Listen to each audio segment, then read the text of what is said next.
States. That I will support the Constitution of the United States. And the Constitution of the State of Illinois. And the Constitution of the State of Illinois. And that I will faithfully discharge the duties of I will faithfully discharge the duties of the office of President of the Village of Homer Glen. the office of the President of Homer Glen. Mayor. Or George. Okay. I'll be the president for tonight and the mayor tomorrow and George as soon as I want. To the best of my ability. To the best of my ability. Congrats.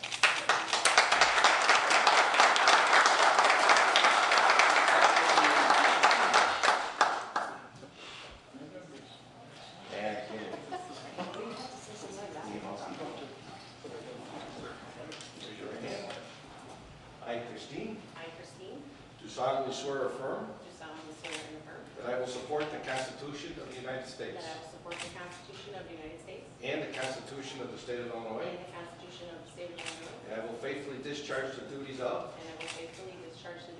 Clerk of the Village of Homer Glen to the best of my ability.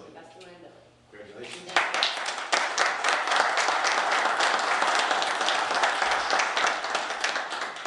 Now we're going to have Beth.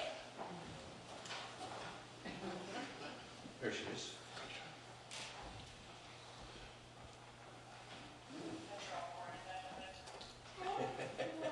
How you doing? Good. All right. I state your name.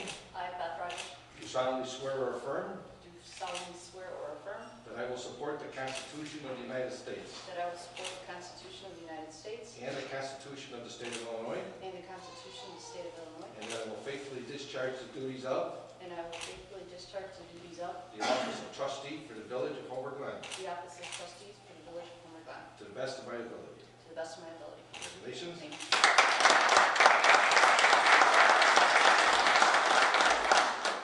Next will be Ann.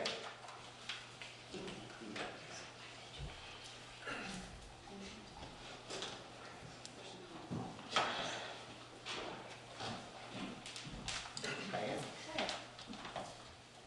Raise your right hand. Good. I state your name. Ann Holmes. Do hereby solemnly swear or affirm Do hereby solemnly swear or affirm that I will support the Constitution of the United States that I will support the Constitution of the United States and the Constitution of the State of Illinois. and the Constitution of the State of Illinois. I know it's a bad place. And that I will faithfully discharge the duties And I will faithfully discharge the duties of the trustee for the Village of Homer Glen of the trustee of the Village of Homer Glen to the best of my ability. to the best of my ability. Good luck.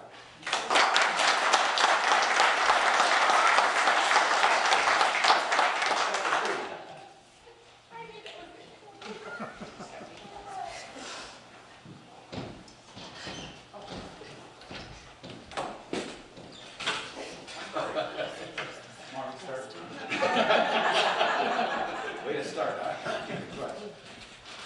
All right. I state your name.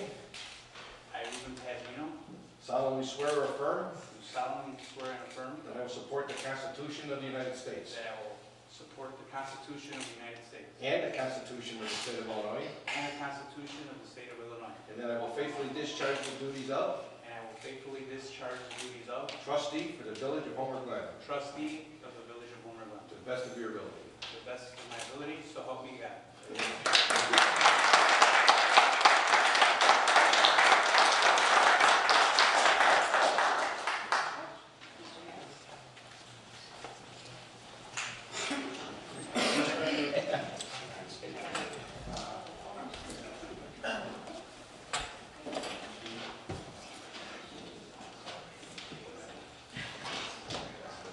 I would like to thank everyone for coming out.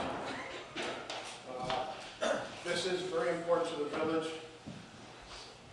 We have trustees that have been with us for a long time, trustees that have been with us for some time, and new trustees that are coming on board, which would be Ann and Ruben. Very happy that we're all here to work together on this. Our village is growing. It's not growing too fast. It's place right now where between the 6 trustees, myself, and our staff, because everyone's important here, that we make this to what the residents are looking for, and we're working as hard as we possibly can. So with that, I'd like to welcome Ann on board, Ruben on board, the rest of my board on board, and we got cake and coffee on the side. And oh, you know what? I haven't Right here. That's the second time I've done that. Yes, it is. Christine went from trustee, she is at the point of clerk right now, and I promise I will never do I that. won't let you forget. I know you won't. So Christine is our new village clerk. She took Ann's spot, Ann took her spot, and same thing. I'm very happy to have the crew that I do have. So with that, we have cake and coffee. We're going to zip you all up, and you all have a great night. Thank you.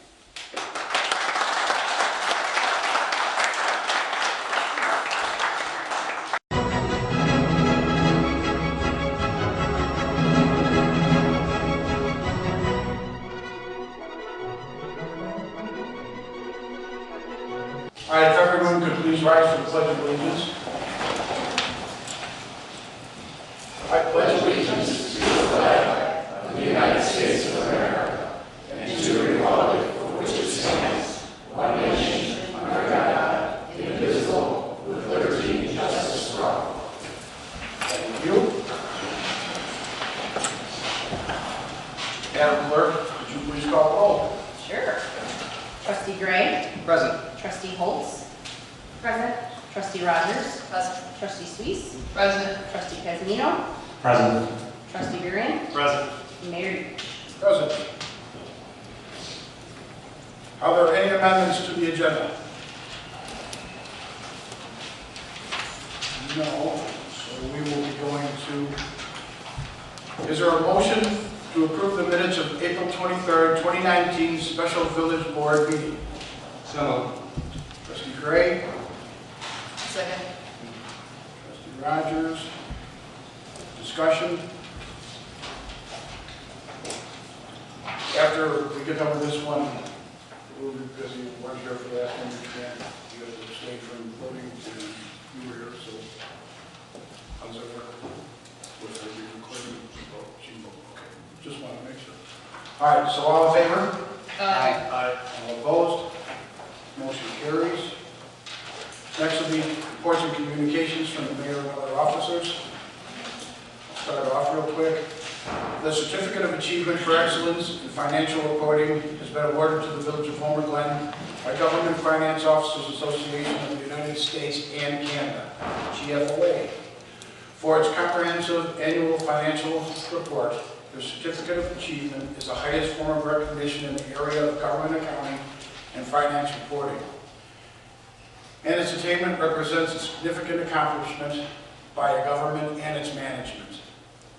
This marks the village's 17th straight CAFR award. Thank you to the Finance Director, John Sawyer, and Accounts Clerk Gina Spagno, and her efforts in achieving this award once again. The award is exceptionally important sign of the Village of Homer Glen's ongoing commitment to financial integrity. One other thing I'd like to say is thank you to all the people that did go out and vote for the last election. But I hope everyone understands it's a privilege and an honor. We only had 11% go out. It would be nice if we could get everyone out to vote. It's very important. This is your community. Next, we'll go to the trustees. We'll start out with Trustee Suisse. Thank you, Mayor. Reporting for the Environment Committee, the next stargazing event will be held this Friday, May 10th, in the Heritage Park. It will be from 8 to 10 p.m. Stop by the community room at 7:30 to meet Sky the Hawk, provided by Pilcher Park and his caretaker, Nancy Carlson. Light refreshments will be available. The Big Tree Champion Contest has commenced. Applications can be found on the village website. This year's nominations must surpass the champions from 2018, which are also listed on the village website. That concludes my report. And hope for good weather on Friday night. Thank you, Trustee Suisse. Trustee Casimino. If you have something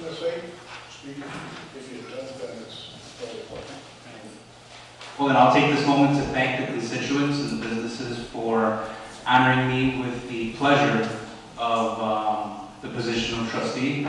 And I'd like to reaffirm my commitment to the village, and I look forward to working with my colleagues. Thank you. Thank you, Trustee Pepino. Trustee Rogers. Just a reminder that the inauguration for the Michael Olivare American Legion Post 211 is May 26th at 3 o'clock at Marion Village, and should be fun enough. There will be. And it honors a great day. Thank you, Trustee Rogers. Trustee Burrian. No report this evening, Mayor. Thank you, Trustee Burrian. Trustee Holz. No report, but it's a pleasure to be here, and I've stopped tearing up. Thank you, Trustee Holz. And Trustee Gray. Thank you, Mayor. I'll be reporting on behalf of the Homer Community Festival Committee. First, the entire committee would like to say a very big thank you to former trustee Carlo Caprio for his years of dedication and commitment to the fest and to its success. Carlo will continue to be a member of the Fest Committee, and we're grateful for his continued support. The festival dates are Thursday, June 20th through Sunday, June 23rd. Our plans continue to come together for our move to Heritage Park. It'll be right out behind us. We're hoping for great weather. We have a total of 6 food vendors now this year, as opposed to 7 that Carlo had reported in the past. So more information on that will be coming. Thursday, June 20th is fireworks night. Friday, June 21st is Special Needs Day, which is in planning. That'll be from 2:30 to 4:30 for Homer residents with special needs and their families. We have many sponsors who have joined this year and always looking for more. And we're always looking for volunteers. You can visit homerfest.com or go on social media. We're on Facebook and a few other things, which I'm not really know of. And reporting on behalf of the Public Service and Safety Committee, the committee continues discussing updates to the village's AED ordinance. We're gathering more information on business types, square footage, uses, and the possibility of tying new limits to license requirements. We're exploring many avenues and trying to pull that data together. So we'll continue to explore those options and hopefully have a recommendation sometime in the future. And just a reminder that with the spring weather upon us and recent heavy rains, the problem of creek maintenance has come up and was briefly discussed by the committee. We would like to remind property owners along the various creeks that the creeks are the village's natural drainage system and that they need to be cleaned of debris and blockages. The maintenance of the creek is the responsibility of the property owner, so if there's a blockage on your portion of the creek, please have it removed. Never dispose of pollutants, waste, or yard clippings into the creeks. And if there are any questions regarding the creeks, please contact the village at 708-301-0632. And that concludes my report. Thank you, Trustee Gray. Thank you. Village Attorney. No report, Your Honor. Jesus Christ.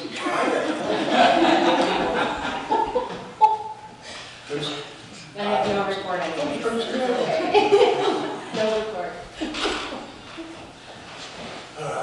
Today's, you gotta get me through today. It's a one. Public safety officials. No report this evening.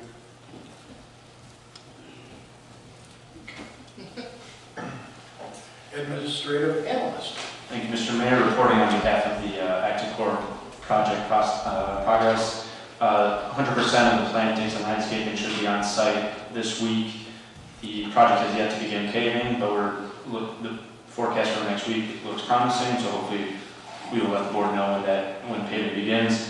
Also, our landscape architect firm, Greenberg Farrow, is currently designing designs for accessible entrances to the restroom buildings, and we will share that with the board when those become available. Thank you. Thank you, Matt. Village manager. Mr. Mayor, I just want to congratulate our new village clerk and our new elected trustees. I didn't forget you. And I just want to say I look forward to, sorry, Mr. Mayor. It's well deserved. And I want to say that myself as well as the entire staff looks forward to working with the entire board. I did, at the request of Trustee Gray, want to give a brief update on the 319 grant. That's as part of the Heritage Park development that's occurring, and I know there's been some inquiries for the status of that, so I just wanted everyone let everyone know that today the snow fencing was removed, And there's going to be some additional work happening here in the next couple of weeks, where we're going to have some additional plantings that are going to be installed, both in the lawn area as well as in the pond. That's right off to the east here. And so you'll see some additional activity happening for the 319 grant as well.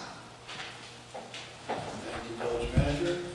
Village Clerk, you got anything to say? No, I'm I'm good. going to ask you a few times today, just to make sure. All right, next is public comment.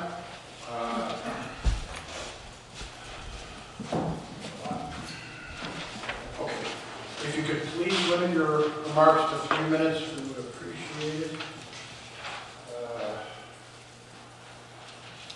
All right. There's a lot on here that's the same thing, so if something does get talked about and you don't have anything new to say, if you could just take a pass on it.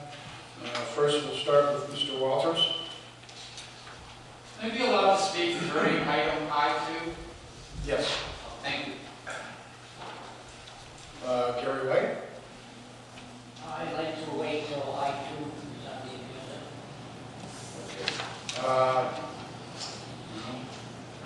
That's the same, that's the same, that's the same. Well, I'll call your names out. Rick Gorgeous. Did I do that right? Close enough. In Romeville, where I'm from, they just call me the B guy. My name is Rick Gugis. I am the owner and proprietor of High Five Honey in Romeville, Illinois. I recently met your clerk, and she asked me to come to the board meeting tonight to talk a little bit about bees, as I know you guys are considering maybe some changes to your ordinance. But first and foremost, let me thank you all for your service and your recent elections or re-elections. I served 6 years on the Valley View School Board. I know the things you do for your community and the time you put in and what it takes away from your family. So, thank you. A little bit about honeybees that I could tell you quickly. I can tell you all the high-level things, that honeybees are responsible for 1 out of every 3 bites of food that go in your mouth, that they create gorgeous flower gardens and beautiful vegetable beds. I can continue to tell you all about the obvious ones, but I want to really hone in on some key things that you should think about as a board. I'm also part of the Will County Beekeepers Association, and I sit on their governmental affairs community. So I get to come and talk to villages from time to time about these issues. The first issue I would say is, I've never gone to a meeting to talk to a village when they were having a problem with bees, unless really it was a neighbor issue. We don't really see problems with bees, what we see is problems with neighbors. And I'm sure that comes up regardless of whether it's bees, garbage, music, noise. Your public safety officials could probably share those stories with you.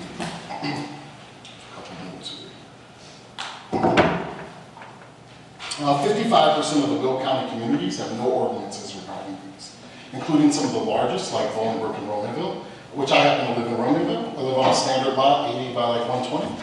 I have 4 beehives.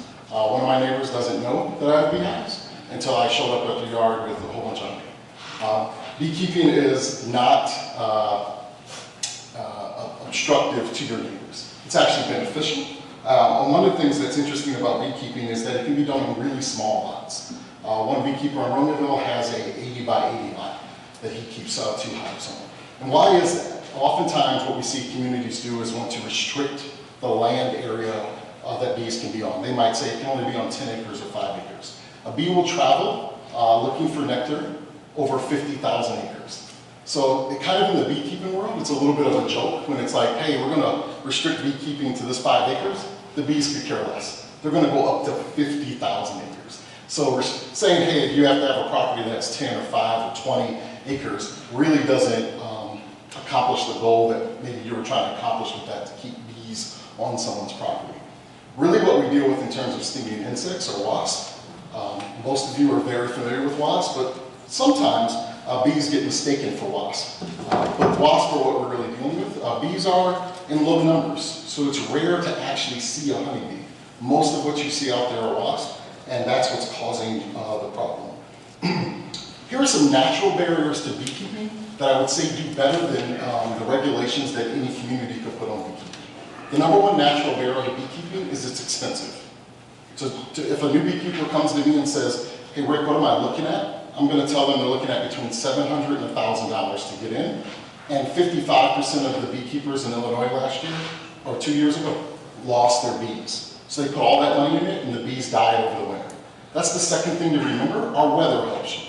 You will not see bees for 6 months of the year. 6 months of the year they will be in the hive. So they're really not present in the community, only for half the year. The other thing is beekeeping is hard. Like I just mentioned, over 50% of the bees die over the winter. So what beekeepers learn really quick is this isn't for everybody. It's an agricultural skill that takes lots of training through groups like the Will County Beekeepers. JJC offers coursework. But here's some of the benefits of beekeeping. Currently, right now in Romeoville, I'm working with my bees on a wetland restoration project, which we look to be able to get some grant money because we have a pollinator source there for over $10,000 to restore a previous pretty deteriorated piece of property. Community involvement. I've spoken in the last 4 years at over 24 school events in our local school community, including next week for one with over 300 third and fifth graders at one of our local elementary schools. Community. At the community fairs and events, I'm present and other beekeepers are present, and we build community around beekeeping. And neighbors have bonded over this, where I have neighbors from Eastern Europe, and I have neighbors from Mexico, and neighbors from all over the country, and we all bond over, oh, my grandfather kept bees, and this kept bees. Bees really build a community, which I'm sure is really important to all of you. And last but not least, beekeeping is a chance for me to have this experience with my family. It's a home-based business that I do with my family. If you go on my Facebook page, High Five Honey, my 13-year-old takes videos of us. I had a state rep out to my beehives, and the state rep said to my 13-year-old, do you like bees? And my 13-year-old said, no, I don't like bees. I just like hanging out with my dad. So my advice for you guys is, pun intended, maybe just let bees be. Thanks for your guys' time. Thank you. Next would be Carol Garner. I'd like to wait also until that issue comes up, Okay. please. Robert Garner, the same. Yes, I'd like to wait as well, please. Christine Wren. I won't wait. Hi, my name is Christine Wren. I'm a working professional and we have 2 young kids, and I am a Woodbine West homeowner. I want to kind of start by just saying thank you for the incredible Heritage Park and community resource. I foresee it as our town's crown jewel, benefiting all residents of all ages, not just children, promoting health and physical activity, bringing our neighborhoods together, and ultimately reducing our carbon footprint. I'm very proud of the work that you've accomplished so far, and our family is really looking forward to the finishing touches in the coming weeks, as well as months, years. We appreciate that you are staying in true with our core values and seeking input from the homeowners in the surrounding communities. And ultimately, my family and I are completely in favor of the proposed Northwest Bike Path that is going to be discussed later today. We would love to be able to go outside our house, go for a walk, ride our bikes, push my kids in the stroller and safely access the community park without having to get into my car or weave my kids through parking lots and or on safeties or through the streets or drag them through the grass. And to me, this community, what this Heritage Park represents is community, nature, and harmony. So that's kind of our timeline. So I'm in favor, and that's good. Thanks for your time and attention. Thank you, Christine. Michelle Carson. Yep. Hi, it's me again. I came to the meeting about 2 weeks ago, I think it was. Michelle Parcham, I live in Woodbine West Estates. I see a lot of my neighbors here today to talk about the proposed Northwest Bike Plan. And, you know, my goal is to get access to this park, better access to this park. And I would hope that the village would do a fair and equitable, if you're going to ask our opinions, I think it should be fair and it should be done by the village versus, you know, going around and gathering people up and trying to get their opinions and trying to maybe bully people into changing their opinions. I think we all should respect each other's opinions and we should be heard, not only Woodbine West Estates, but the other homeowners that are down Dixon Lane and so on. So I appreciate a fair and the transparency that you guys have shown. So that's what I think. Thank you, Michelle. Franco loan. Mine is also going to be under L2. Do you want me to speak now? I do, I'm sorry. No, that's fine. We can hold on. Ted Borowski. Also wait for I2. Okay.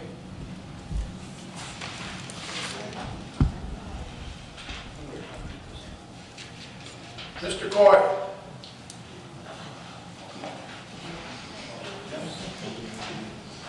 Good to see you, John. Thank you. Good to be here for a change. Everybody knows we have a water problem out here. The only thing is, to give you an idea, you could just take these real quick. You guys probably don't care whether to see them or not. They're just pictures of Yankees Clerk and that. But the first one here, we're going to get 143rd Street extension pretty soon. Right here are the detention ponds they put in for 143rd Street. Then the water, they don't even hold the water. That's when the park, which is Yankees Park, there's part of the problem too. There's the street in Sylvan Hills has, anyway, the water goes under the bridge and it isn't big enough. It won't let the water escape out of Yankees Park, and my neighbor's house almost flooded. We were lucky. We have another thing coming up too now. You guys have okayed the development, including Grove. Am I right? What are you going to do with the water that they're going to be covering up all that black dirt with asphalt, driveways, streets? We're adding to a problem now with water, so let's look into a little bit of help when it comes to this water problem. Like those pictures we'll show you, especially when it says 143rd Street. That was taken the same day, within a half an hour of when I took the pictures of Yankees Park. You see Yankees Park is flooded from one end to the other. IAW, Illinois American Water's in there too. Their plant was underwater. Now, 6 years ago, I think I was with you, Mr. Mayor, and we walked in there in the water, almost up to our knees, with two other fellows that were on board at the time, and we had a smell. Illinois American Water, that's the sewer treatment plant. They were discharging, which they had the authority to do, which I found out. In a storm like that, they can't handle it, so they can discharge raw materials right out into that park. Why do you have I don't understand why you have a wetland next to a sewer treatment plant, which was built before I even came out here, and I came out here approximately 50-some years ago, so, and that was already there. So nobody knew about development. But right now, if you don't watch what you're doing with Goodings Grove, you're going to be backing more water up that way. Orland Park, put in a new subdivision, 139th and Wolf Road. Where's that water going? West, right to Yankees Park. When they did 143rd, I think our county really put it to us. When they did that, they say that 143rd Street, under the street are these big culverts. There is where the water is being held. They ain't holding no water under the street. If we ever do anything, I would really like to see somebody get out there from our village, put some barricades up, go down in the manholes and just take a look and see how much water is down there.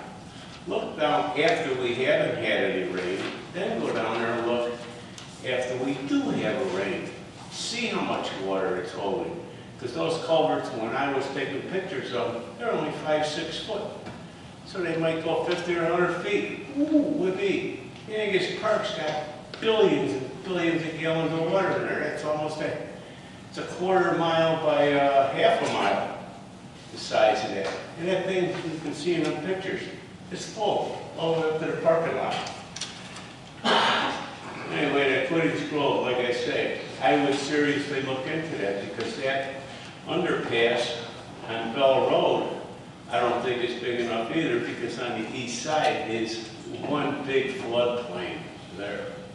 The only nice thing I saw was in my travels, I saw it in the park we built behind Home Depot there. That is high enough that it's out of the flood zone. That was good. The only thing is, like I say, we're gonna get more water than this. All right, we have a fellow that helped redo the VFW out in Lockport. He was in banking and he just passed away, and nobody even knew he was sick.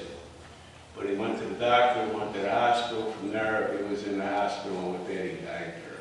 And nobody seems to know what the reason was. But anyway, he's being awake tomorrow if anybody's interested. And it's at Colonial Funeral Chapel, 1 block west of Harlem, 137. Anyway, Colonial Chapel, where he's funeral. Wait.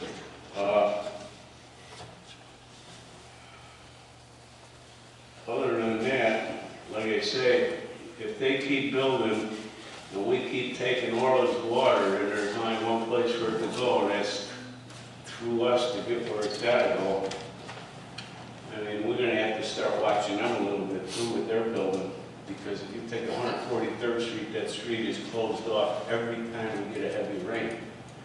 Where does that water go? When they put in 143rd Street, what they did was they went under Will Cook Road into Cook County and tied into their sewer system, which thusly gives Yankees Park, and then they went down on the Cook County side, went back under the street and right into Yankees Park. What is wrong with this idea? Something. Did Orland Park give us any money toward doing that? Why didn't they enlarge their water, a holding area for the water? Why did we have to suffer with it? And we'll suffer for a long time with it at the rate things are going, cleaning this stuff up. And that underpass, there could be a culvert on one side or the other. Make it wider so it lets the water go. Don't hold it up. And another thing, for that bike trail, that I haven't looked at because my neighbor says there is junk there. He says, I don't know how much water it's holding. But anyway, that gets all clogged up. Mike, have you been out there lately? No, it's not my responsibility. Oh, whose is it? Oh, we don't even know. Yeah, Right here. Oh, well, why don't you say something, John? Come on. We go out there, we check it, and we probably clean it out 3 times a year. So we're always getting debris that get held up at that box culvert there. So. Right. Well, like I said. And we checked the one at Yangus that goes through past Yangus Park there. We checked that one that goes under our trail too. And with the rain we just had, we had pictures of it, and it was flowing freely. So there was nothing blocking that one. So. Because like I say, it was the first time in my lifetime living there that park emptied the water faster than normal, which was godsend because, like I say, my neighbor, her house with a walkout basement, which is finished, it flooded once, and you never know what's going on right now. So, thank you. Thank you, John. Yep. If you need any help down the line, I'll be glad to do it. Looking and showing where the problem is. 1 second. Okay, that is public comment.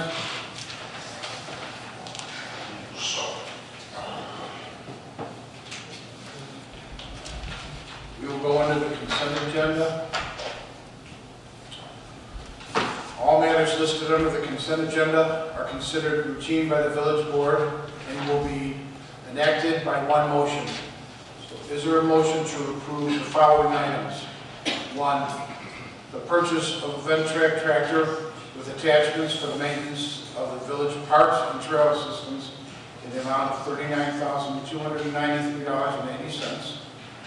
Number 2, a proposal for a prescribed burn and seeding of natural areas in Karen Hills Park in the amount of $5,700. third, the purchase of a 2019 Ford Escape for the administrative department in the amount of $20,017. Fourth, pay estimate number 7 from Austin Tyler Construction, Inc. for the Fittyman Creek Sanitary Sewer Project in the amount of $217,712.13. Number 5, pay estimate number 7 for Integral Construction, Inc. for the Active Core Project in Heritage Park in the amount of $40,254. And last, the purchase of a Kubota RTV X1140 for the maintenance of the village's parks and trail systems in the amount of $28,503.75. So moved. A second. Gray, Trustee Rogers, discussion? So everyone knows, we, the village ourselves, are the ones that maintain the property. We don't have an outside service. The outside service was very expensive. It's much cheaper for our people to do it. We need the equipment for them to be able to do it. And the price would still be much cheaper than if we outsourced it. And we do a very nice job. So that is why we are buying some of the equipment for the parks that we have and the parks that we're going to be in. So if there is nothing else, Madam Clerk, could you please call the roll? Trustee Holtz? Aye. Trustee Rogers? Aye. Trustee Sweet? Aye. Trustee Varian? Aye. Trustee Gresnino? Aye. Trustee Gray? Aye. Thank you. The motion carries.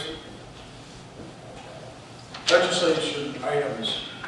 Variance to reduce a required side yard setback. Is there a motion to approve ordinance number 19-017, an ordinance approving a variance to reduce a required side yard setback for the proposed addition from 25 feet to 19 feet for certain real property located in the R1 Single Family Residential District at 14530 136th Street, Homer, Glen, Illinois, HG-1908-V, 14530 plus 136th Street. I so moved. Trustee Varian and Trustee Rogers. Yes, it's me. Oh, Trustee Sweet. I'm sorry. Discussion. Mayor, I understand variances should be held for a hardship, and in this case, I do understand that it's definitely a hardship, so I have no issue with it. Thank you. All right. Madam Clerk, please call the roll. Trustee Rogers? Aye. Trustee Sweet? Aye. Trustee Varian? Aye. Trustee Gresnino? Aye. Trustee Gray? Aye. Trustee Holtz? Motion carries. Next, is there a motion to approve the following items related to the construction of Heritage Park Northwest Bike Trail? Okay.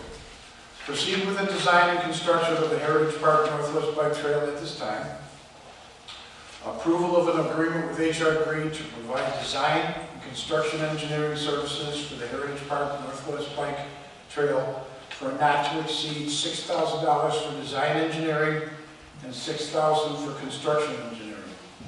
And third, approval of a change order with D Construction for the additional costs related to the construction of the Heritage Park Northwest Bike Trail based on a unit price for the 151st Street Bike Trail, for which D Construction was awarded the contract for the construction, being the lowest responsible bidder for that project. So moved. Trustee Rogers, Second. Trustee Varian, discussion?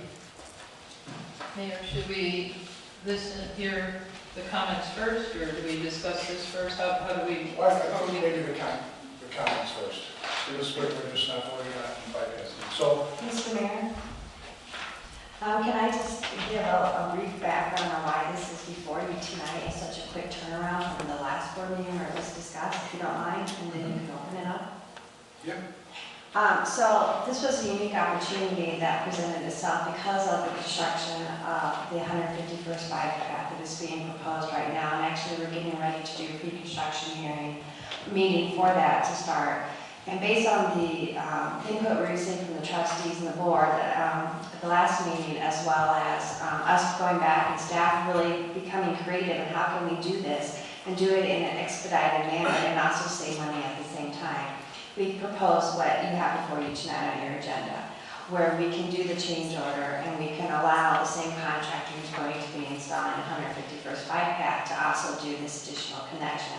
That will provide public access for hundreds of families who live in the general vicinity of the Heritage Park, which was the feedback we received and direction received from the board.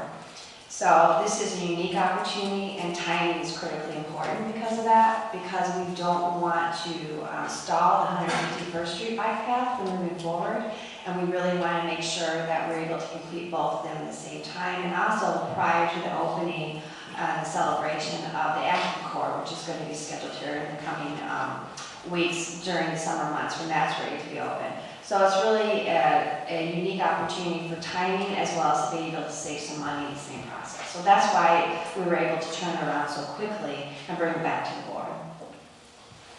Okay. All right. For all the people that want to talk about this, 1, 2, 3, 4, 5, 6, 7. Do you have specific questions that you want to ask or you want to tell us? Or are you comfortable with what was just explained to you? No. You have things to say.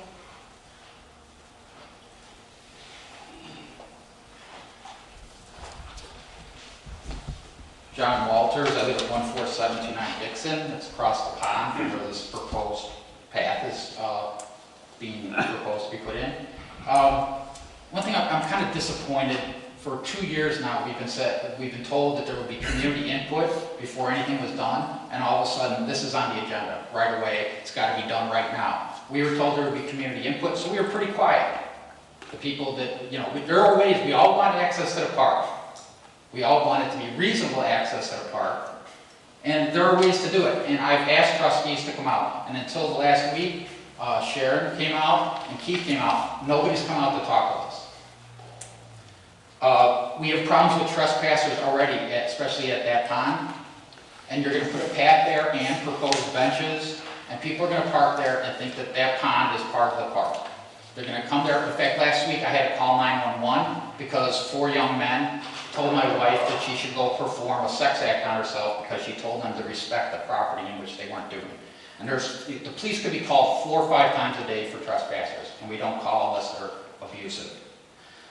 Second of all, there's a lot of vandals in our subdivision and in other subdivisions. You open up the back of the park, the kids are going to be in there at night. And at the end, where the blockade is at the end of Dixon, people come down there and drink, and there's empty bottles and stuff there. And I think one time somebody actually discharged firearms there. Gary? Yes. So you're inviting those people to come back into the park, to the back of the park, where it's dark, where there's less access. You're inviting people to come in our subdivision that have no business being in our subdivision. We've already had an increase in crime in our subdivision because of the truck depots in Lockport. People come down 147th and they think it's a good place to hang out. You're proposing this path to go over drainage that leaves our pond. I don't think anybody's looked at that. Is that going to damage our drainage that comes out of our pond and goes into the creek on the north side, from the pond on the south to the creek that's on the north side? Path would go right over that. And basically, I'm really upset that we didn't have any community input, that all of a sudden I see this on the agenda and we are promised the community input. That's all we're asking for, reasonable community input. There are ways that we can have access to this park, but I don't think this is the way to do it. A 10-foot wide blacktop path is going to make it look like 147th Street goes straight through into the park. We already have problems with people in the winter almost going over the curb because they think 147th Street is a through street, and it's not. One year we had a lady, when it was still a golf course, go over, airborne, through our common area and into the golf course. People think it's a through street. If you put a 10-foot blacktop there, they're gonna think more that it's a through street. That's all I have to say right now. Thanks, Mr. Small. Gary, do you have anything to say?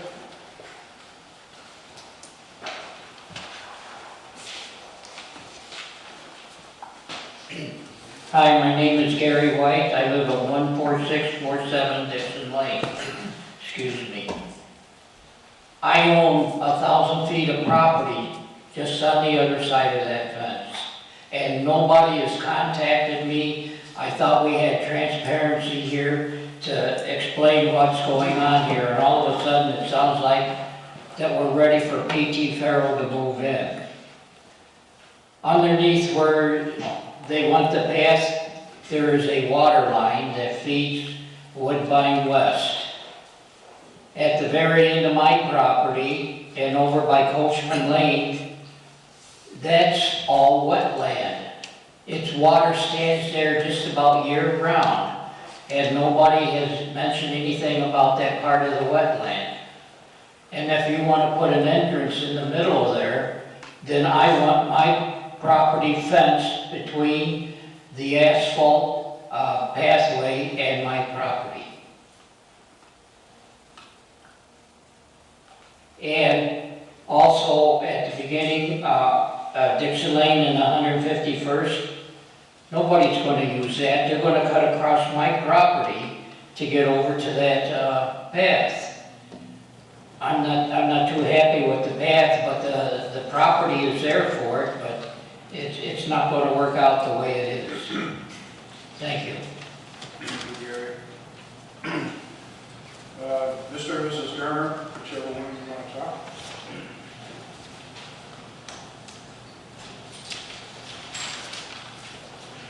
Thank you. I'm Bob Gardner. I live at 14742 Dixon Lane. And, I would like access to the park as well. I think an idea was floated about having private access from people's yards.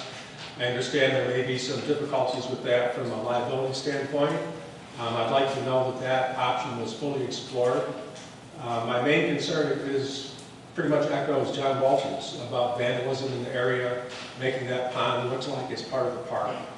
And if there's a way to address that with fencing, I think that would be good. Fencing would be unattractive, but that might be preferable than even more trespassers at that pond than we have today.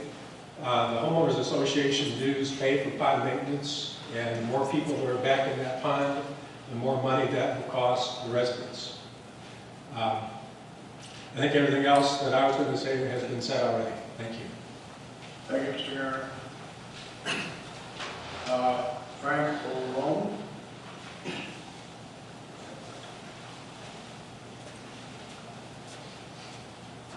Frank Olone, 14419 West Menmore Road, Woodbine West. I've been a resident there for the last 15 years. I've served on the homeowners board for the last 13. I understand exactly what Michelle and Christine are saying about access to the park, and I think there should be additional access to the park, but I think there's better places to put it, such as over by the Little League fields, where there's already public parking, where there's already a partial path that goes towards the park, and where the public would get more use out of it. The main concern that most of us have, which hasn't been brought up yet, is parking. People are going to come down 147th Street, and they're going to realize that there's no entrance into the park with their car, and so they're going to pull along the side street and they're going to park. They're going to park on Dixon, and they're going to park on 147th. And the concern is what we already have now when there's football games. If you go down Rath Farm when there's football games, there is parking on both sides of the street. Those are narrow streets that aren't wide enough to accommodate all that. And people park and they have no concern for the homeowners. So they park up against the driveways, they park on the edges of the driveways, they park off the curb by 2-3 feet. They throw their trash out of their cars when they're done, and they do it simply so they can avoid the parking lots inside the football field. So parking is a big part of this. There's going to be a lot of people that are going to park on 147th. There's fire hydrants on 147th. They don't even acknowledge the fire hydrants that are on Rath Farm now during the football. There are a lot of homeowners that have already said, if they put this path in, I'm putting my house up for sale. And it's all because of the parking. And as John and other people have mentioned, the pond is abused now. So if you're going to put a path next to a 10-foot pond with no barrier whatsoever, you're asking for a safety problem right off the bat. So parking is the big concern, and there will be a lot of people parking because they already do it now for the football. So imagine if your community and your subdivision, if you walked out of your house to get in your car, and there were cars lined up and down your street as if there was a party all the time. That's what we don't want, and that's what we're going to have if you put the path there. Thank you. Thank you. Christine, you already talked. I'd still like Carol Hunter. Christine, you want to come back up? Oh, I can. Carol would like to come up. But Carol is the wife. Carol, yeah, you're one woman. Shoot. I'm like, but I can also come back.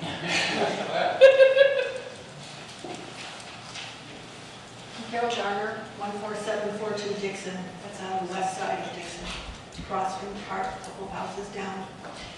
Other people have already addressed the parking issue, which is actually a really big problem, and the ball fields cause a problem already, and Frank described it very well.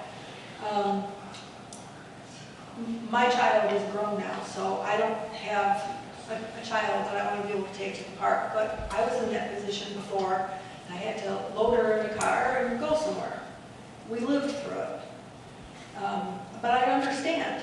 I would like to be able to quickly just go across the street, walk over into the park too, but not at the expense of having strangers from I don't know where or who parking. Right now, at least if there are strange cars in the neighborhood, we can kind of recognize that why would a car even be there? When there are people from outside the neighborhood using the ponds, we have 3 ponds, sometimes there will be 1, 2, 3, I've seen 4 cars at a pond at one time, all with strangers from outside of the neighborhood. Now, while it would be nice to be able to quickly get over to the park, get on the bike path is going to mostly attract people biking, but the entrance into the park is what's going to attract the outsiders. Right now, if I still had my daughter at home as a little girl, and I knew that she was getting off the school bus or visiting friends or whatever, and I knew that there were strange people, I don't know who, most people would be just like me or like anybody else, just want to use the park. But not everyone. And I really don't want to invite unknown people into the neighborhood and have it just seem like no big deal. A bunch of strange people, a bunch of strange cars here.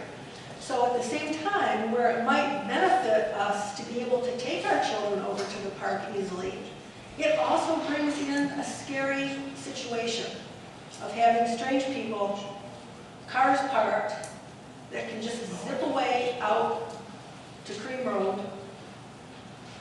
It's not a good situation.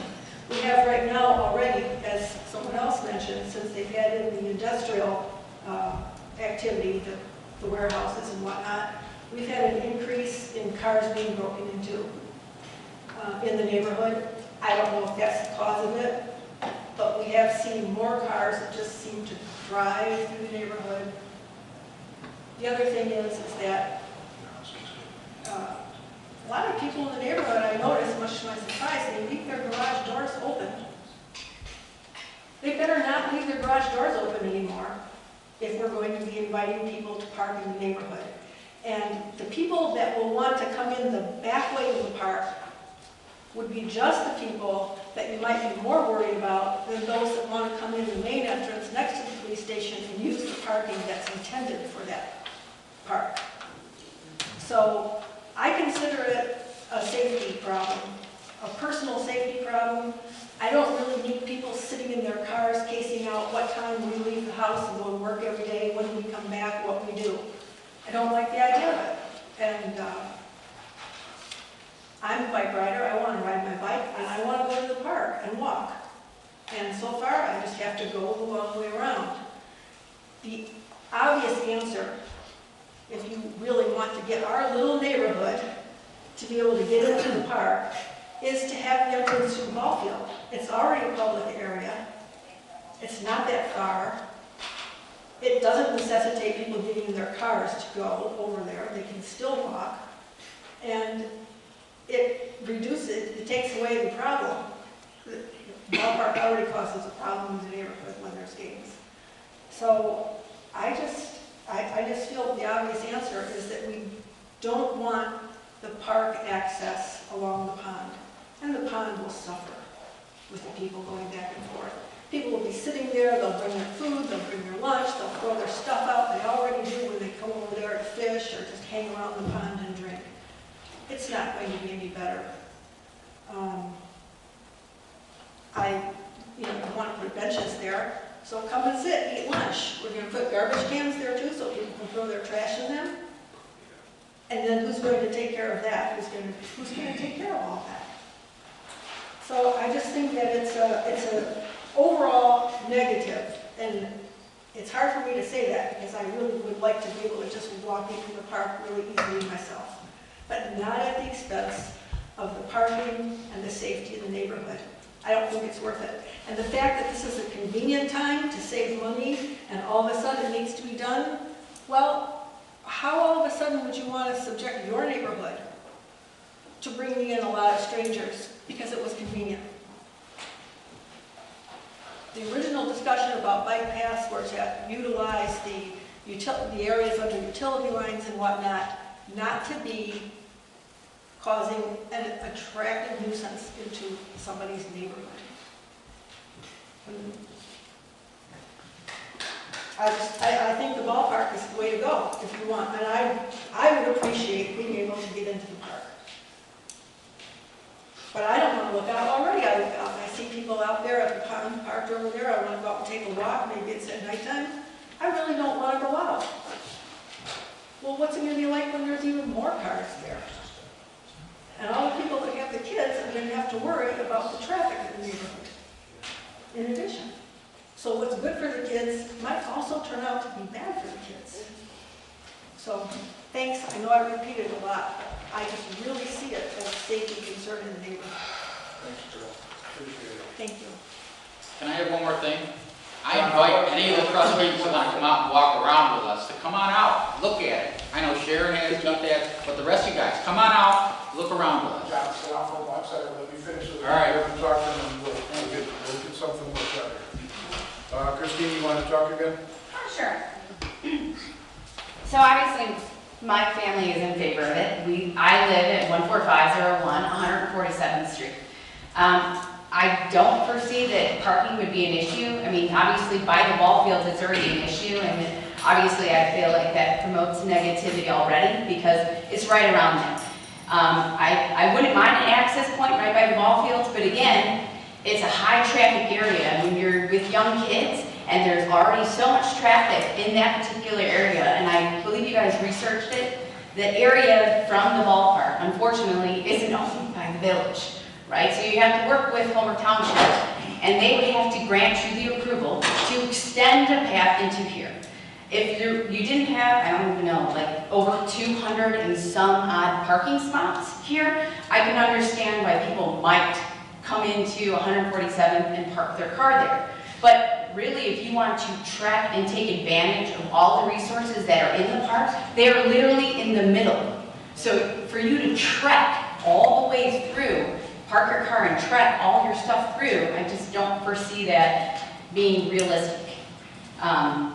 So, I mean, again, I'm in favor of it. Sure, there are other places. I mean, this is a community park now. I realize it used to be a golf course and the fence is, but it was necessary, but it's a park now. And I don't know any other neighborhoods in city of Chicago where I used to live and other neighborhoods that have a fence around a community park.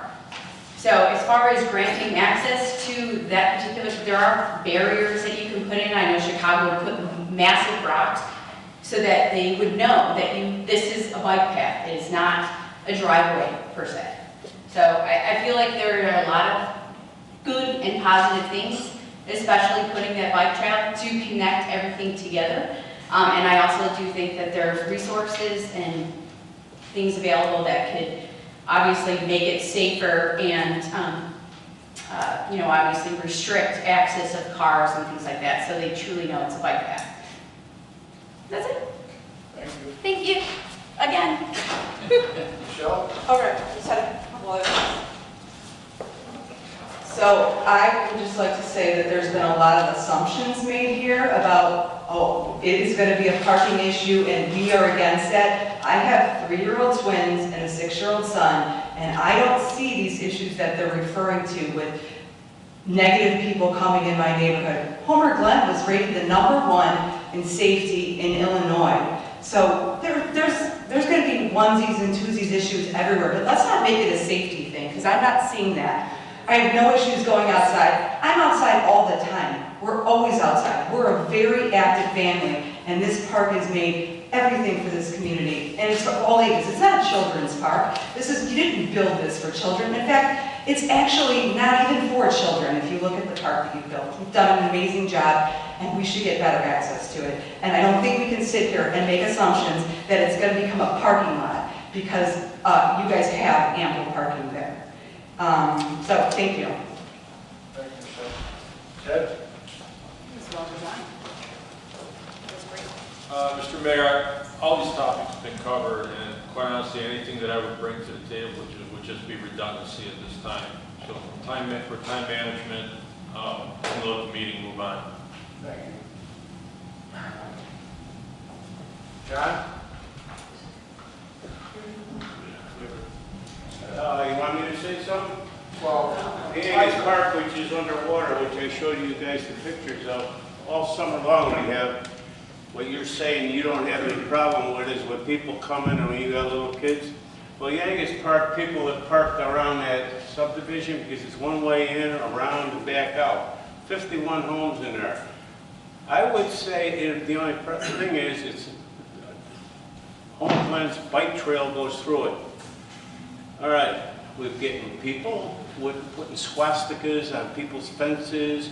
You're getting people painting stuff, putting signs up there, crosses, headstones.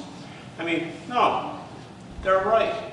You can't put this stuff where outsiders come and park in front of your house, because they do it by us, and we argue and fight with Homer Township because they maintain predominantly the park. But there's a couple tennis courts, basketball courts, and volleyball nets. So everybody from Cook County and Will County, because it's only half a block west of Will Cook Road. So with that, everybody comes there. Well, where do they park? In the subdivision, not in the parking lot, because the games are at the other end of the park, so they park in front of people's houses or their driveway. And a couple kids, one girl 3 doors from me, got hit by a car. Now, I'm not saying it's going to happen, but I don't agree with you saying there's no problem with people parking. Yes, there is. We've had 50 years because that park was there when we built my house. All right, public comments over for right now.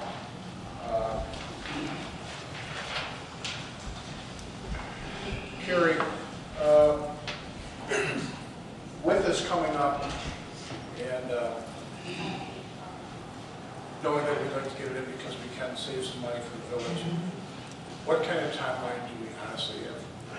I'm going to defer that to Mike. I did want to point out that up on the screens there are 2 options that could be pursued. One is the one that was presented in your packet, and then the other one is the one that was sent out later. You switch it, where it actually has 2 gate entrances into the park and a lesser run of pavement, which it actually could save some money as well by doing that and have a little bit more controlled access as well. But I'm going to defer the timing question to Michael.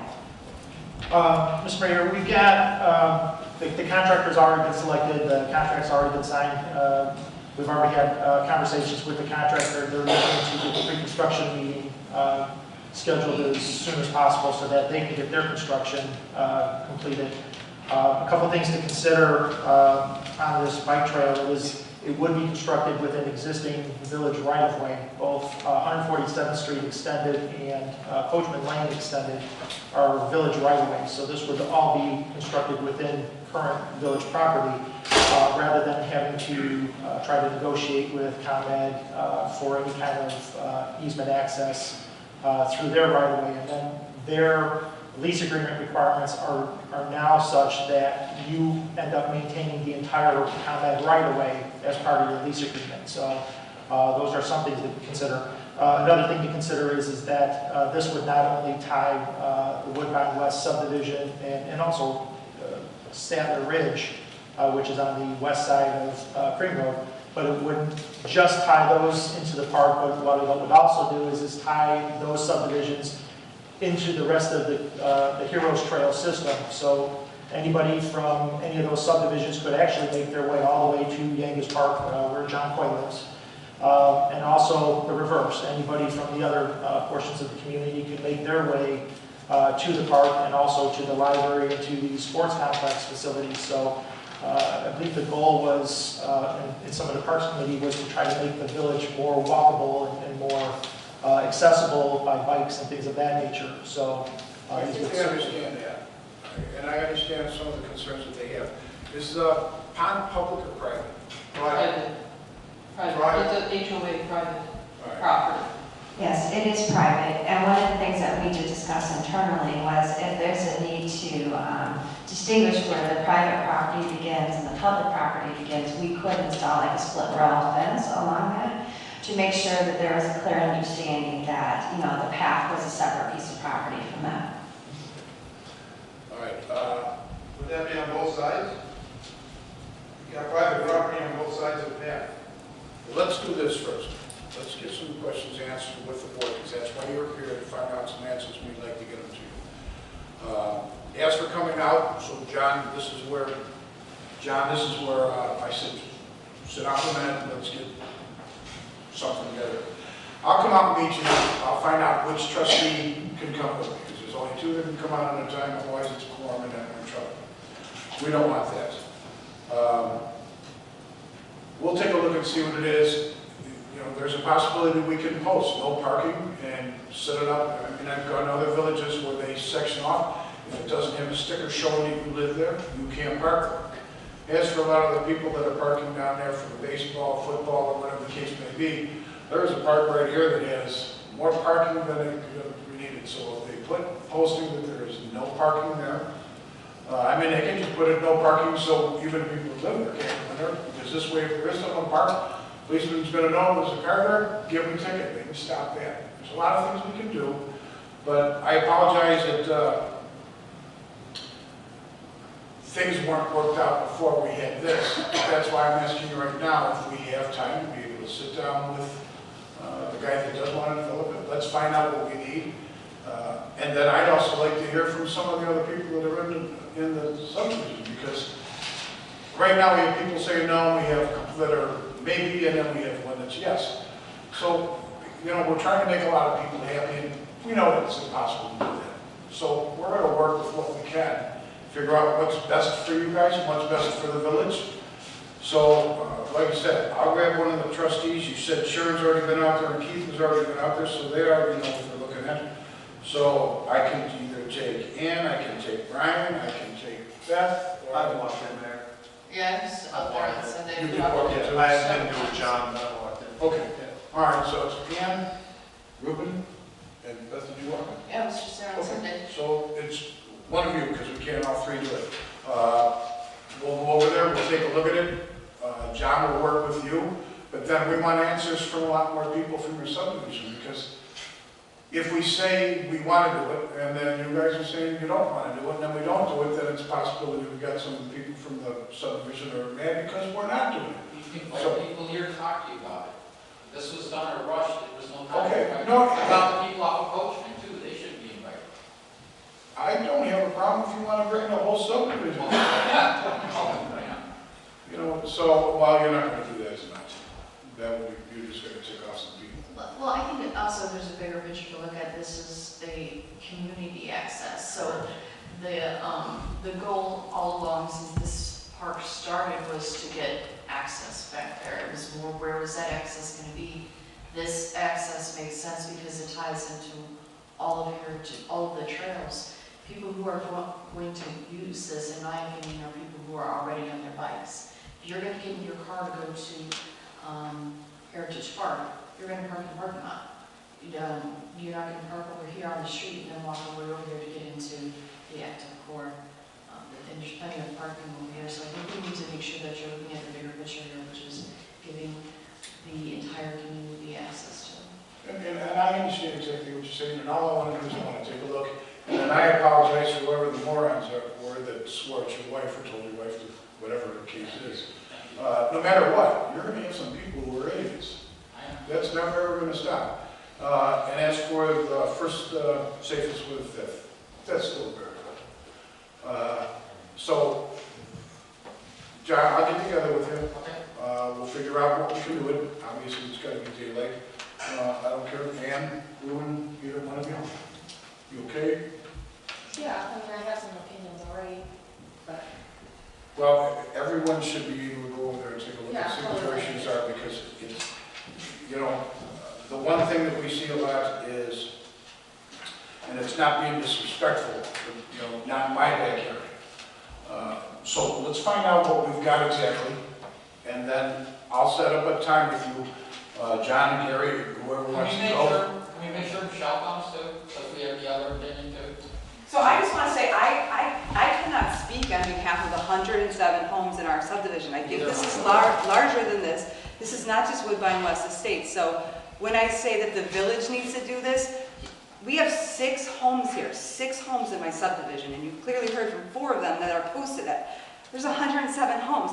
So I'm happy to do anything. Let's get them here. Yeah, I'm happy. You know what? It doesn't work for everybody. I'm a working person. I'm gone from 6 a.m. until 6 p.m. on most days. So that doesn't work for people that have kids and families. This meeting doesn't work. I am not going to get those people. You know how many people come to our board meeting? About 6. The same people that are here, they come. You cannot rely on this to give the opinion of that subdivision to come to this meeting and say they want it or they don't. And guess what? People aren't going to come and they feel threatened. Do you feel that? They are trying to bully or strong-arm opinions on other people in the neighborhood. Well, that's why I want to sit down. Yeah. So, Michelle, I would say that you're pro this. John, I see you're definitely against this. I think there should be access, but I think there's other ways to get.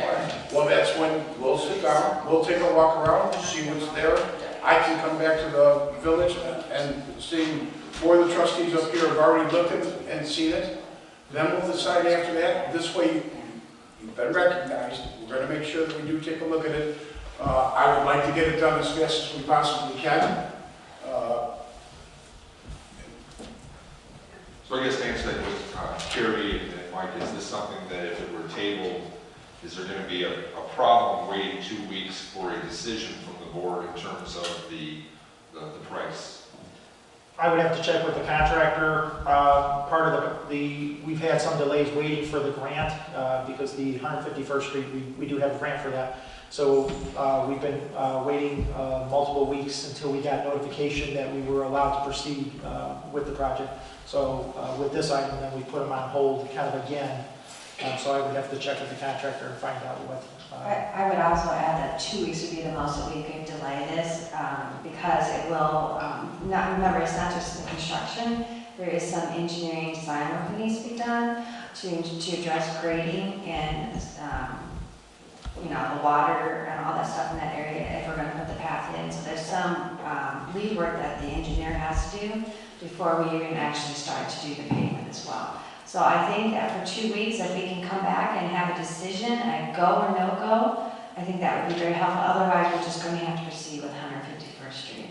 I'd like to add that the 151st Street, for those who remember, I started that 2 years ago. And there was a push about a year ago. We were trying to get that in on the heels of Austin Tyler.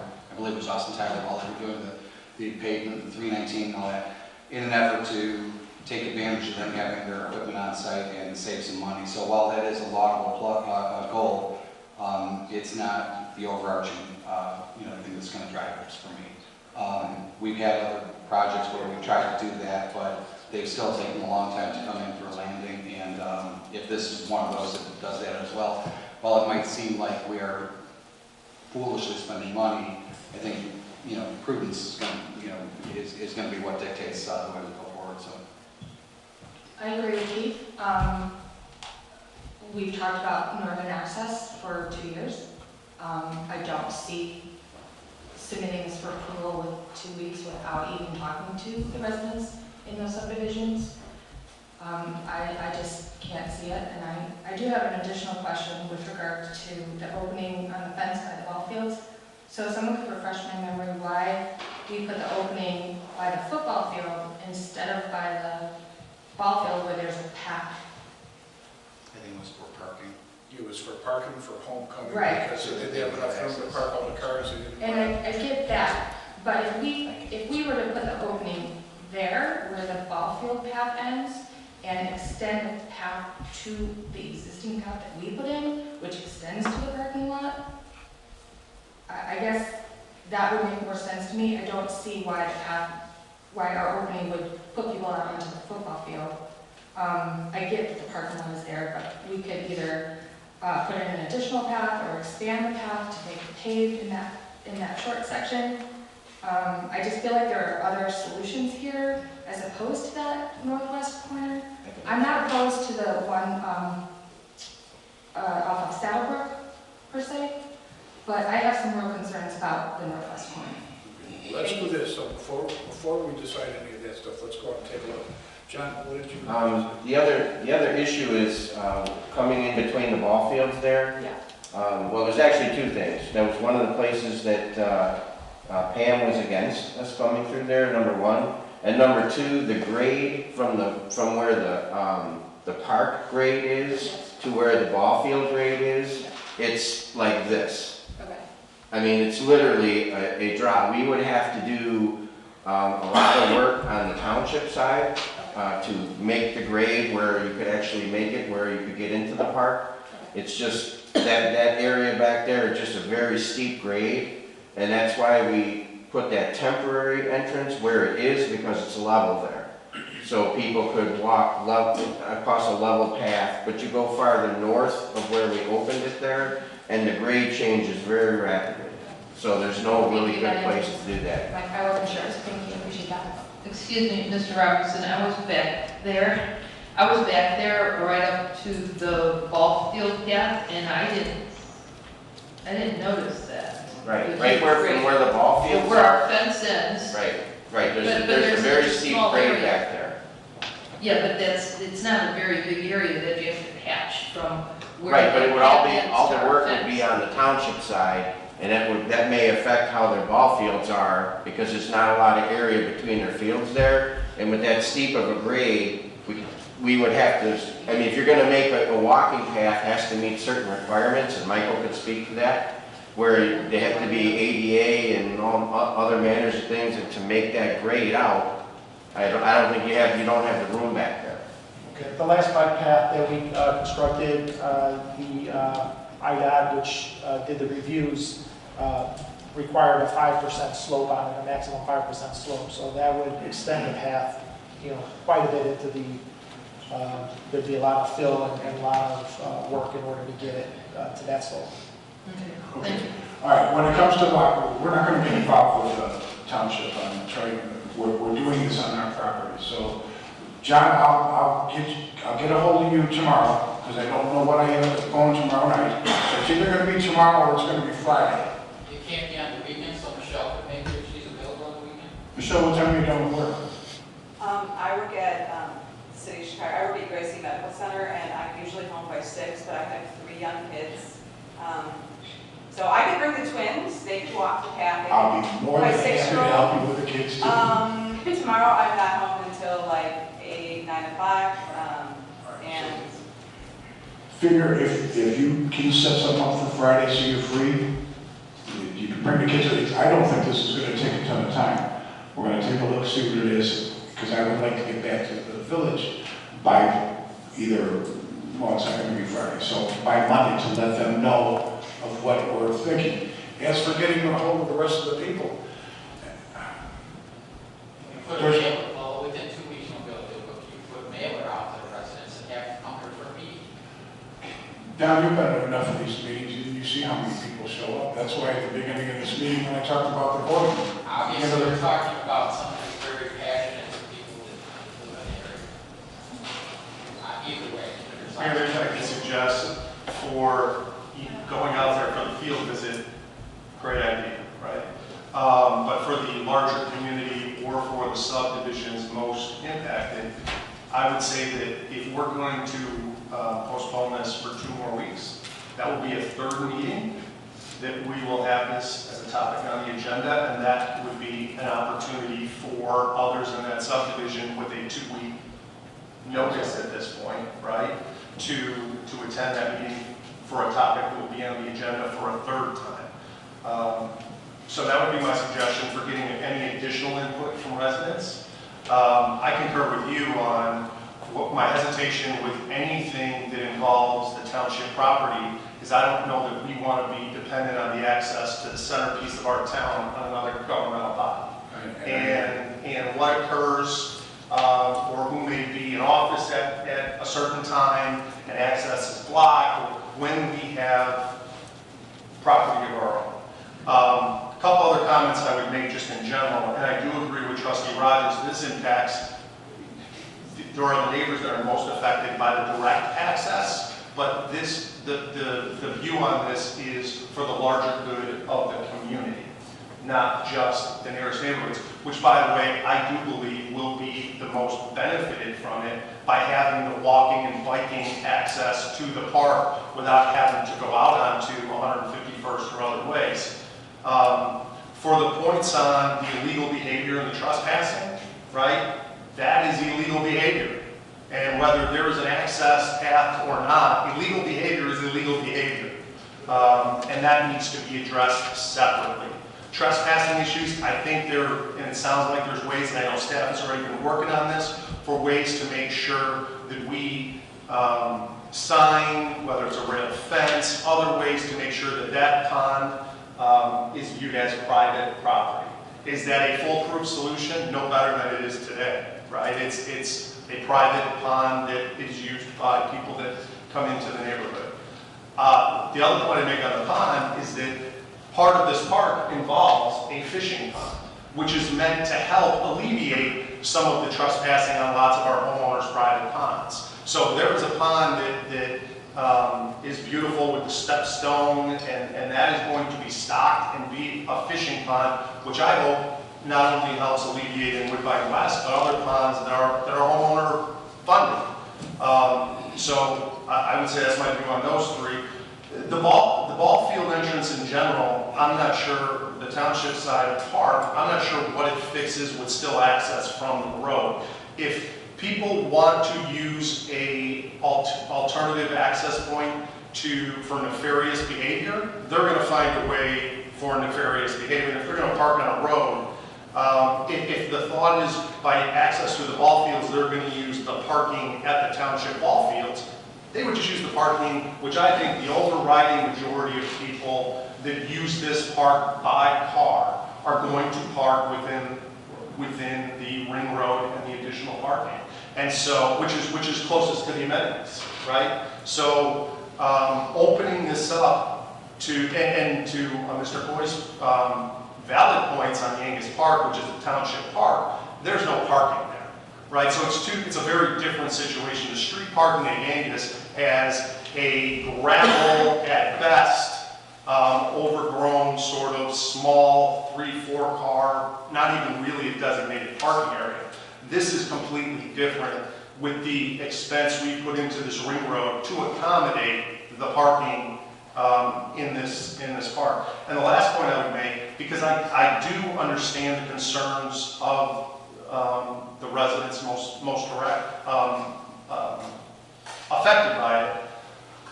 I myself live on an area where my backyard has one of our community paths, 10-foot wide bike path.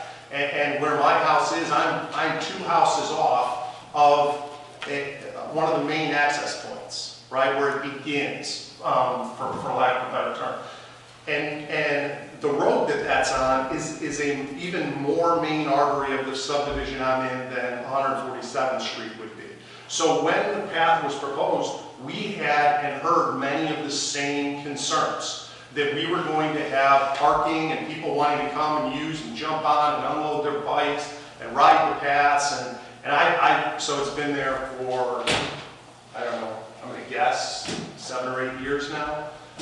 And what I can tell you in talking to my neighbors to a person, the concerns that we had were not based on what actually has turned out to be. It's been a great addition to our neighborhood. There isn't the people parking to hang out on the trails because, you know, you got teens that wanna, you know, whatever teens may do. And it's not been the case. It's been a great addition to our neighborhood. And I think that this would be very similar. Not disregarding any of the concerns of the other things, but those are issues, the trespassing, the illegal behavior, someone pulling in on 147th Street to park, to access from the rear, when all of the amenities are going to be in the front part. I just don't necessarily agree with it, and I still think these are the best options to not just for the surrounding neighborhoods, which I still think will benefit the most, but for the greater community. Right. And we can have the police, you know, I plan on talking to the police about it because, like I said, that shouldn't happen in the first place. But parking wise, for the park has all the parking that it could possibly need. So let me sit down with you and Michelle, if we can, Friday night. So I'll make sure I give you my card so you've got my cell number. Friday night will work. I'll make something work Friday during the day. I'll work from home or something like that, but, so. You tell me what time Yeah. Friday and We can, like, confer after this. Mayor, one last quick point. One point I missed. Someone mentioned potential drainage issues, causing additional drainage issues with putting this path off of 147th Street. That would be part of the design process by HR Green to make sure that that's not an issue or it doesn't create that issue. So that would be addressed in the design engineering of that. So not just want to make sure you know it's something that will be examined and not just disregarded. Mayor, I'd like clarification on one more point also. The packet piece we're looking at has a budget of approximately $107,000, $95,000 based for construction based on the 151st Street extension that we've already approved. This is not including the gates that we're seeing in this, right? This is not including the half gates like we're seeing being built right now in the active court. Right. No benches, nor any fencing, things of that nature. Right, that's correct. The benches and the proposed gateway, things are not part of it. Right, that's what the gateways are presumed to be, the little half arches that we see out there with the stone pediment. I have a few comments, Mayor. Well, talking about gateways and benches, I don't think they should be there. Because I just wanted to clarify that it's not part of the budget. Yes, You know, yeah, that as drawn, it's not as priced.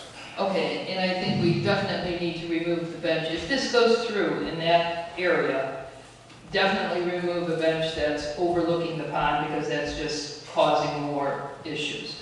One of my main concerns is the division. How do we, is the village going to pay to have fencing?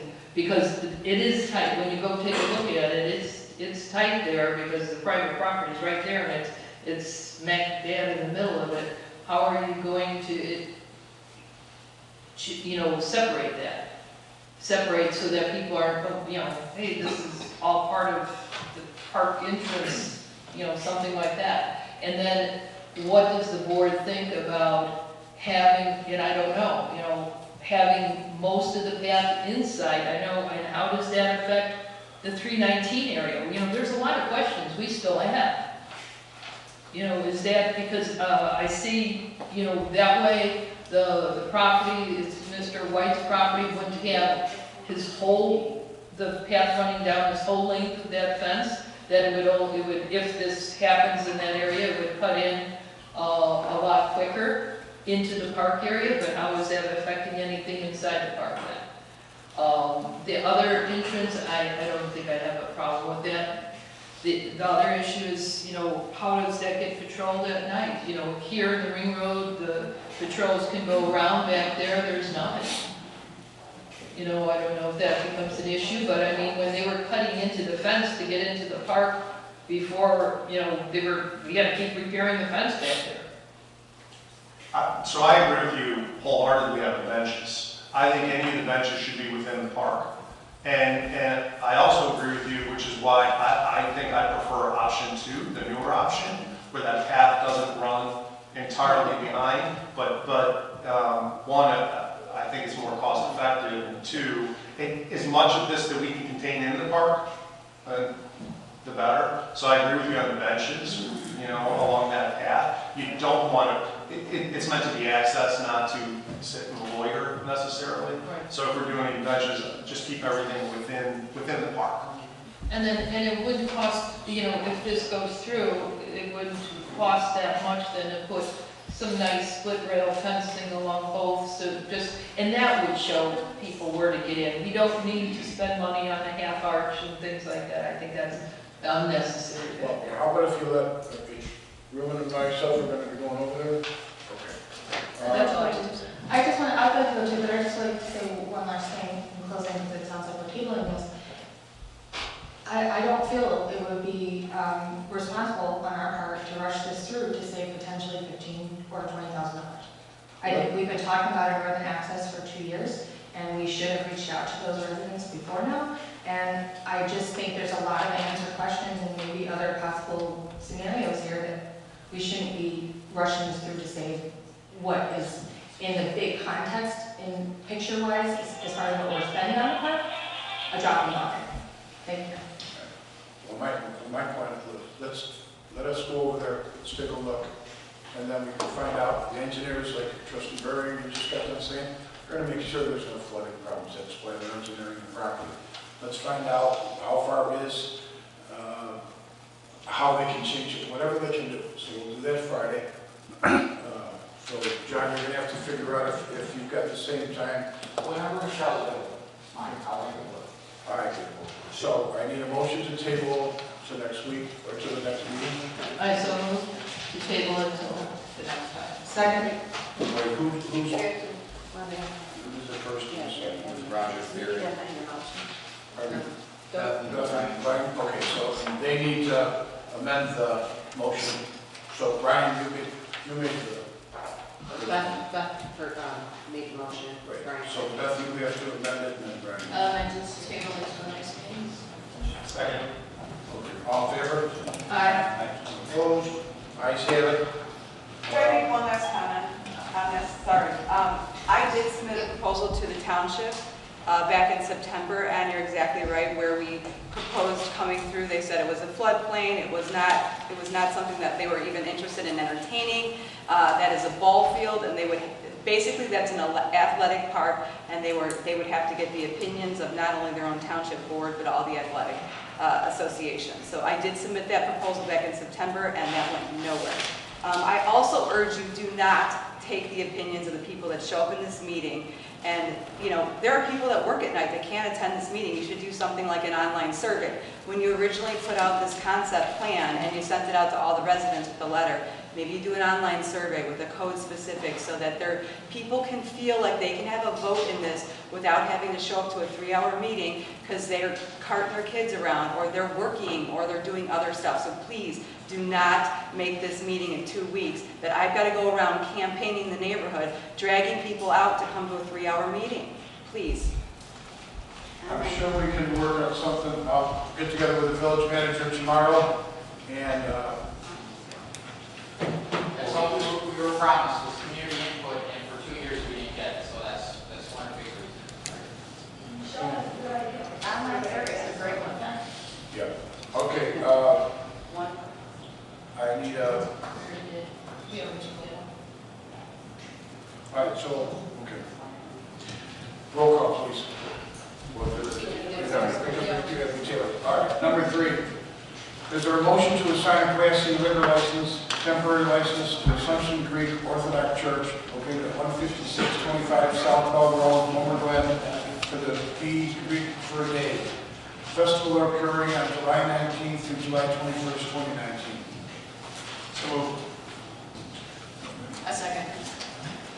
Mr. Berry, Mr. Rogers, discussion.